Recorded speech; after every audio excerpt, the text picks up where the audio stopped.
This is really important. The power of telling a story. It doesn't necessarily make sense why good leaders are necessarily good storytellers. Like, wouldn't good leaders be like good bureaucratic administrators? You know, aren't they good at like, you know, dotting the I's and crossing the T's, or good with numbers? It's like, why is the skill of leaders storytelling? Why would that be? And so that's what this session is about. It's based on Marshall Gantz's public narrative work, which we'll get to in the end. But I want to give a shout out at the beginning. So we'll start with the eternal question: who should be captain of the Starship Enterprise, Spock or Kirk?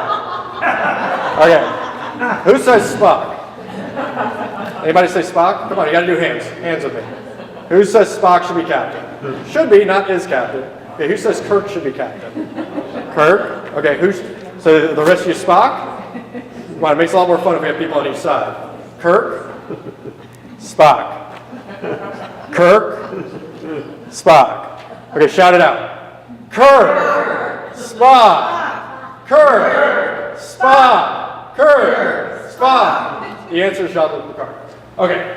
The reality is that in the old Star Trek, it wasn't Spock. It wasn't the hyper-rational, smartest guy in the room that always knew the facts, right? It was kind of the passionate, a little crazy, wears his heart on his sleeve, always going after some woman in some foreign planet, you know. Kirk, he was the emotional guy, right? And this is actually a pretty old debate, right? Should reason rule, right, like the philosopher Kant says, or should reason be a slave to the passions? Should we be driven and motivated by our emotions? And the reality is that effective leaders and true leadership requires both, like Jean-Luc Picard. So he's a balance of both Kirk and Spock, right? And there's actually science that backs this up. There's a guy named B.J. Fogg from the Stanford Persuasion Lab. And what he says is behavior, getting people to do things, take action, buy something, do something, go somewhere, equals motivation times ability plus a trigger. So I'm going to say that again because it's a little complicated. But if behavior, click to buy, equals ability, I have the ability to click, I'm on a computer, times motivation, I want to click, I want to buy this thing, right? And then a trigger, like an ad that says, hey, buy this now, right? So he works with all these corporations, teaching them how to get customers to buy things. But we can use this science to figure out how to get people motivated to take action, right? Because part of what we're doing in leadership is enabling others to take action in the face of uncertainty. I'll do questions at the end if that's okay. Well, I just want to know who gave the science? B.J. Fogg, F-O-G-G. And so what he says is on this graph, you have motivation over here, right? So if somebody has really high motivation and then ability over here, right? So easy to do, hard to do, low motivation, high motivation. So if you're really motivated to do something, and you also have a lot of ability to do it, or it's easy to do for you, right? You're highly motivated, it's easy to do. What's going to happen? You're probably going to take action, given an opportunity, right? But let's say you have very low motivation, it's very hard to do, right? Go build a skyscraper, really hard to do. I don't really feel like it today. It's probably not going to happen, right? You don't have motivation or the ability to do it. But if you find this sweet spot, this red line in the middle, right? This is called the activation threshold. If you find a sweet spot between motivation and ability, right, anywhere in here, triggers, you give somebody the opportunity to act, will succeed. They'll do things, right? They'll take action. But if they have low motivation or it's hard to do, they have low ability, triggers in here will fail. So when we're trying to get other people to do things, it's really helpful to think of how do we motivate people and give them the ability to do things, and then an opportunity to do it, right? But this is why story is so important, right? This is why the science of storytelling for leadership is so important. How do you increase people's motivation to act, right? Is it that I give you the facts on the opioid epidemic, and the facts are just so self-evidently compelling that you're like, oh yeah, we should do something about that? Or is it that I tell you a story about how it wrecked a really good friend of mine's life? He could have been governor, like Hassan, right? But he ended up with an opioid addiction, and it ruined his life.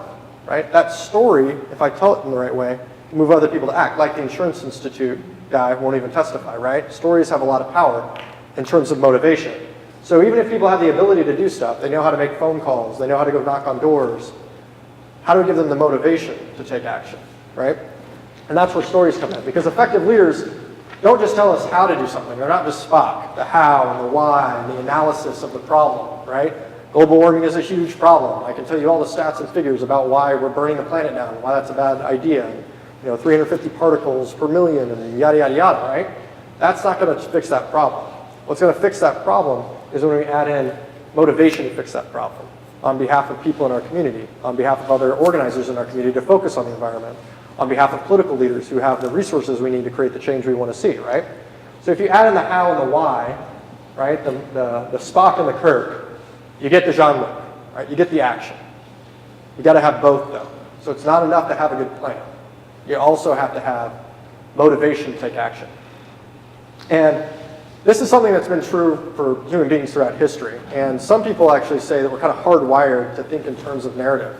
Because for so long, we didn't actually have the written word, right? We just had storytelling. We just verbally communicated stories. And what those stories carried with them was our values, right? They told us, what are our morals of our community? What are the values? What are the lessons that we've learned? And transfer them to younger people in the community primarily, right? And so our brains for thousands and thousands and thousands of years are used to taking in stories, creating our values, changing our orientation, and then motivating us to take action, right? And the reason it's so effective is because stories help us feel the emotions that remind us of our values, right? I can tell you all the stats in the world.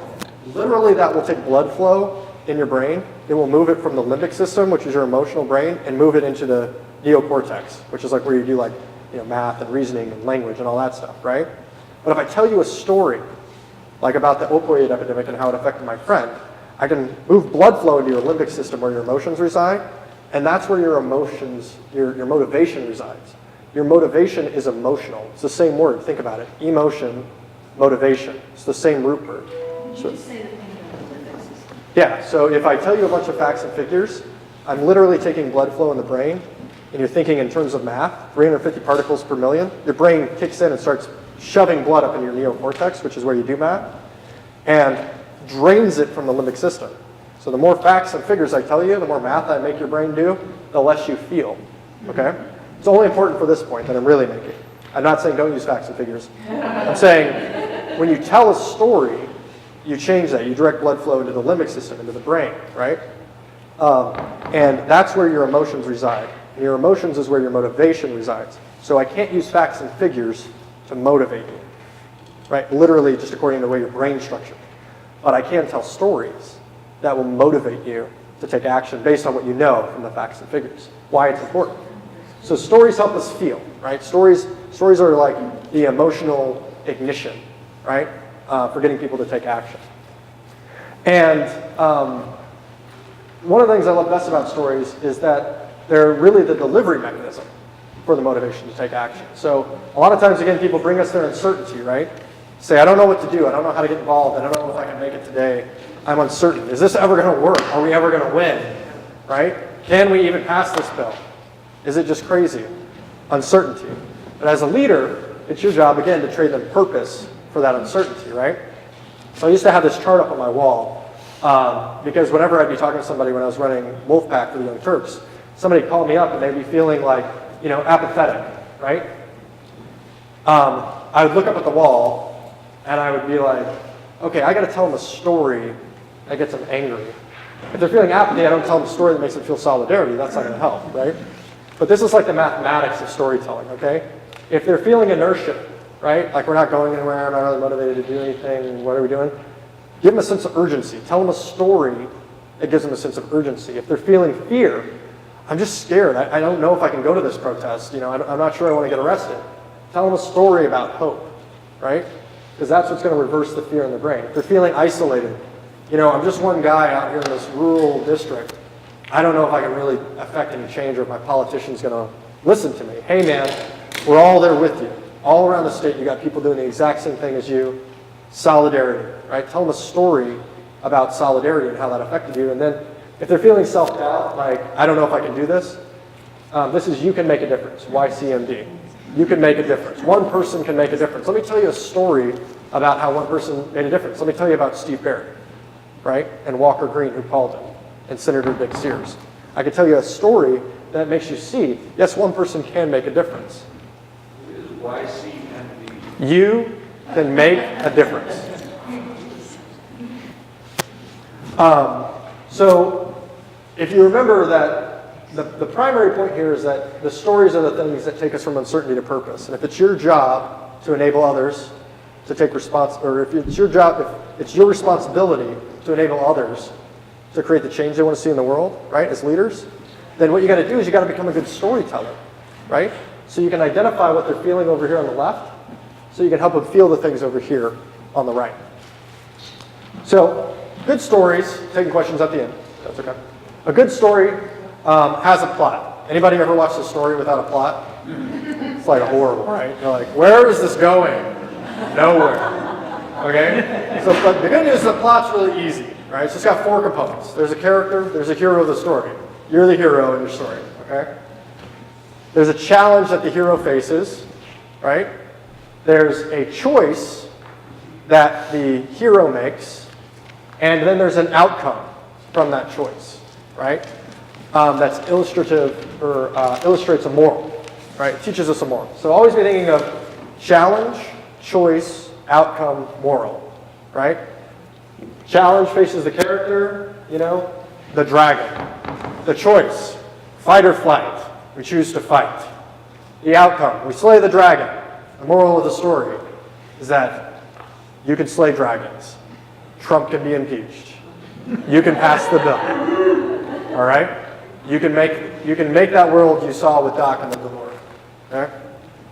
These are the kind of stories you need to be telling. But just remember, the most basic version of the story has these. Otherwise, you're going to be telling a story that doesn't have a plot, and people are going to be like, okay, where does this go? And there's a guy named Joseph Campbell. He says there's actually one story we tell throughout time. Okay? It's called The Hero's Journey. Does anybody know about Joseph Campbell? You ever read Joseph Campbell? Yeah, awesome, like half the room. Okay. So what he says is there's a hero in a story, there's this call to adventure, and usually the hero says, no, I'm good. But then it becomes irresistible, and they are called into the unknown. So they're in the known world, they go into the unknown world, and there's this threshold right here. Then he meets helpers, right? Frodo Baggins, right?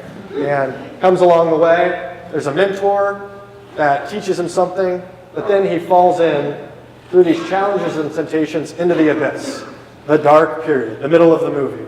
I don't know what's going to happen. Is he actually going to survive? What's he going to do with that ring? And then at some point, there's a revelation in the abyss, right? And a transformation takes place. Then you go and slay the dragon, right? And you get this awesome, nifty, gift from the universe, right? Which is, they call it the gift of the goddess. So now you have a sword that's not just like a sword, it's like a magical flaming sword, okay?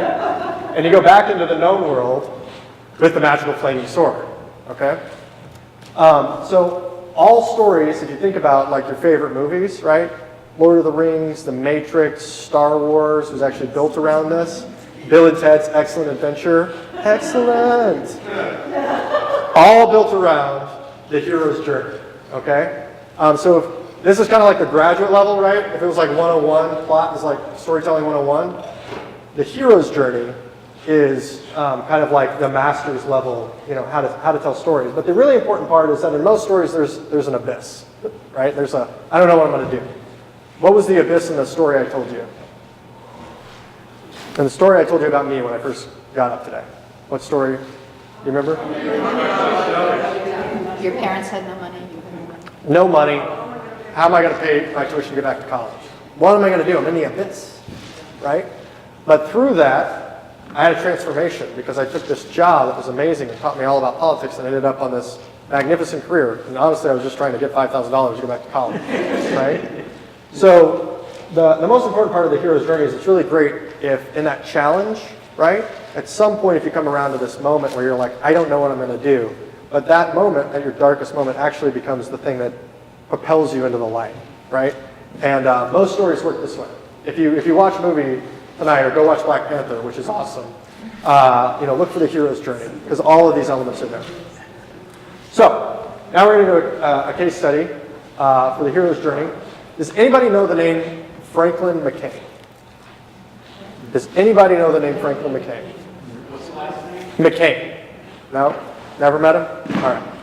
So Franklin McCain is, I think this guy right here. He's one of those guys. Okay? And Franklin McCain one night was looking at his friends at his college dorm, and he said, "What are you, chicken? Let's do this, guys." And the next day, him and his 3 friends, they'd been talking about it for a month. They went and they sat at the lunch counter in Woolworths. And the waitresses come up, black and white, say, "What are you guys doing here? Get out of here. You know you can't sit here. This is a segregated lunch counter. You're not allowed to sit." And they said, "We'd like to order."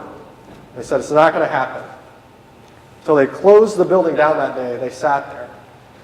And then they walked outside, and there were some friends greeting them along with a newspaper reporter. That newspaper reporter took a picture and put it in the paper. And then they said that we're coming back the next day. So the next day, 30 people show up to sit at the lunch counter. The next day, 80 people show up. The next day after that, by the weekend, 300 people show up to sit at this lunch counter. But they're not the only people that showed up. They weren't just supporters.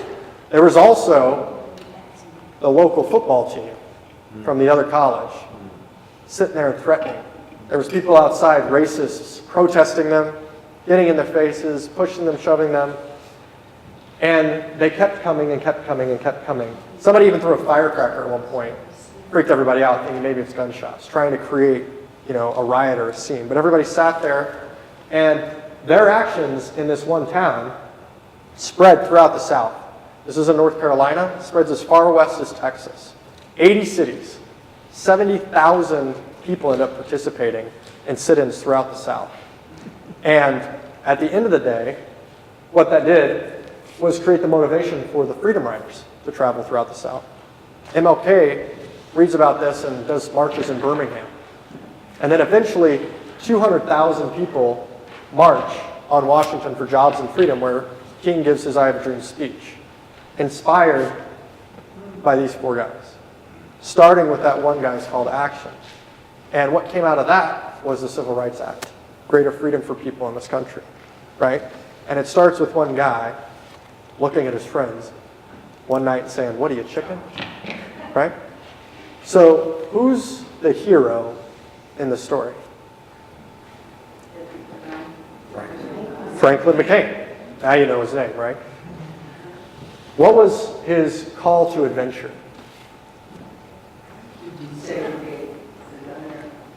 Now the call to adventure. Are you chicken? Are you chicken?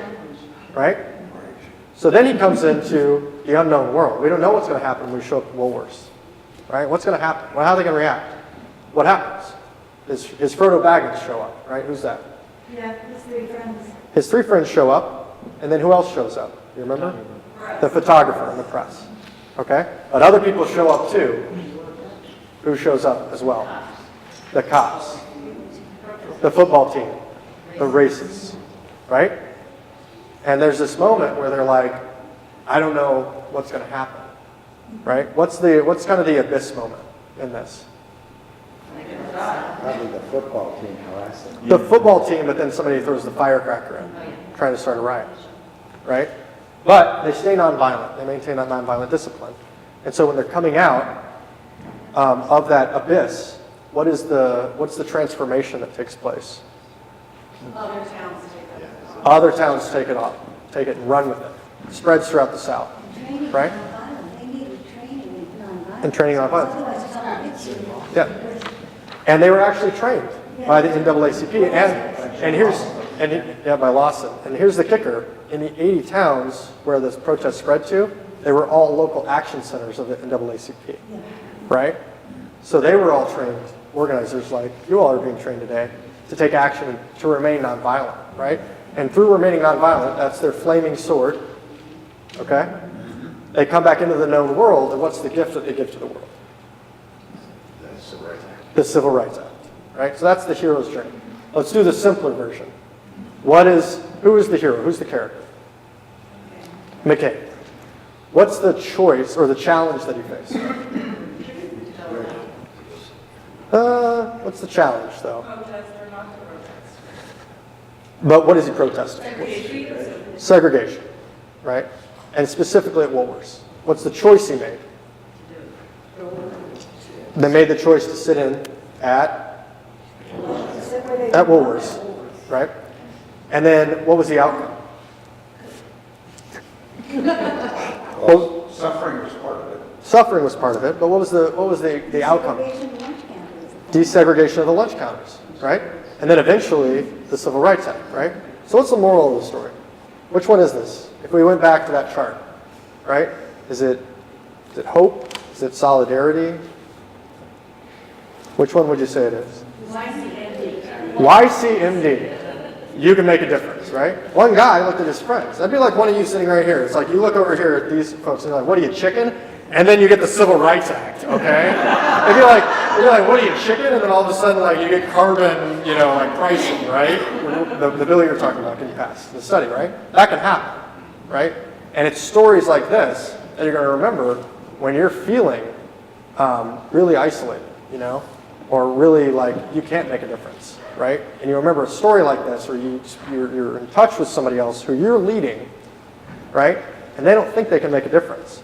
Now you can tell them the story about Franklin McCain, because it really started with one guy, who was, by the way, inspired by Rosa Parks. So, A little more when it's yeah. So public narrative is what Marshall Gans referred to as this. This is him with Cesar Chavez.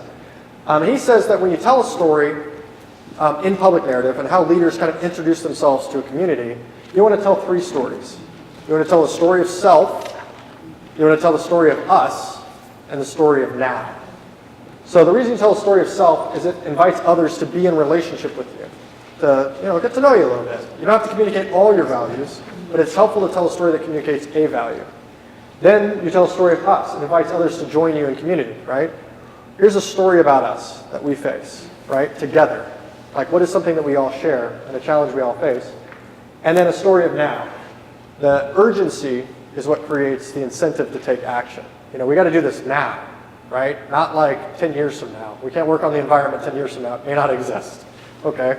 We can't work on Trump 10 years from now. He has nuclear weapons right now, okay? So we need to do something about that now. And so telling these three stories when you introduce yourself is a really effective way to connect with the community that you're organizing. Does anybody remember the story of self that I told?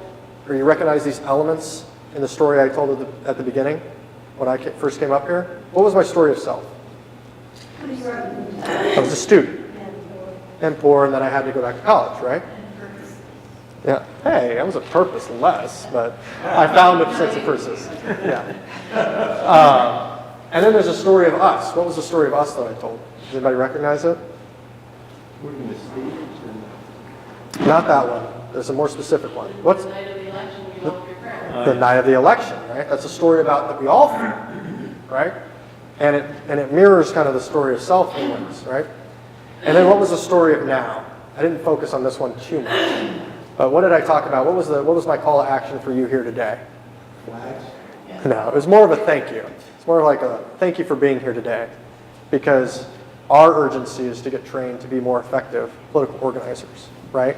So I didn't touch on this one as much, but that's the story of now, right? Is taking action, learning what you're doing today, and then there's going to be a call to action at the end of this session for you guys in this community to get involved with that. If you ever kind of forget, what story am I telling, or what were the three stories? There's this great Rabbi Hillel quote. He says, if I'm not for myself, who am I? Story of self, right? If I'm not for others, what am I? The story of us. And if not now, when? So in this Rabbi Hillel quote, there's the three elements, right? If I'm not for myself, who am I? If I'm not for others, what am I? And if not now, when? So it's a really handy way that I use to kind of remember this story, or that path. So when we have a path to victory, strategy has its really important place. We want to be strategic. We want to have a theory of change. And this is the OODA loop, which I'll talk about a little bit later by Colonel John Boyd. You want to act strategically, okay? But we have to have the heart of the matter too. We can't just be brainiacs. We can't just be Spocks, okay? We also got to be a little Kirk. And there's a great TED Talk from Brene Brown. Does anybody know Brene Brown? where she talks about the power of vulnerability. It's probably the most famous TED Talk there is. It's amazing. It'll change your life. But in that TED Talk, she says that courage, the original definition of courage, when it first came into the English language, it's from the Latin word cur, meaning heart. And the original definition of the word courage was to tell the story of who you are with your whole heart. So think about that when you're first sitting down with a group of people, or you're sitting down with even one-on-one with somebody who's starting to work with your organization. How can you tell your story with your whole heart? How can you have the courage to tell your story of yourself with your whole heart in a way that connects with them, right? If you sat down with Maggie Hassan, I'm sure your story came up at some point about why this issue is so important to you. Rather than telling her the facts and the figures, you tell her a story and connect with her on that human level and have the bravery and the courage to do that. That can move mountains. It can even make lobbyists shut up. Like get paid millions of dollars, right? Like the guy from the Insurance Institute. Doesn't matter how many millions they have. Our stories can be more powerful, right? If we have the courage to tell them. So what we're going to do right now is we're going to work on your public narrative. And then we'll have 2 volunteers come up and tell us their story. The things I want you to think about is, what's your story? Does it have a good plot, right? What are the 4 elements of plot? You're the hero. So what are the 4 elements? What does the hero face? A challenge. What does the hero do? Makes a choice. What happens after the choice? The outcome. And then the moral, right? So make sure your story has a plot. Then think about what's our story and how does it connect to your story. So we're mainly going to focus on you telling your story today because we're just going to start with one. But think about how you can tell a story and then connect it to a story about your community as well, right? And then we're going to have a call to action. What do people need to do now? What's the sense of urgency? What's the call to action that people need to feel about participating in the community? Why are they there? Why do they want to work with you to do something in the community? It is a world about to change.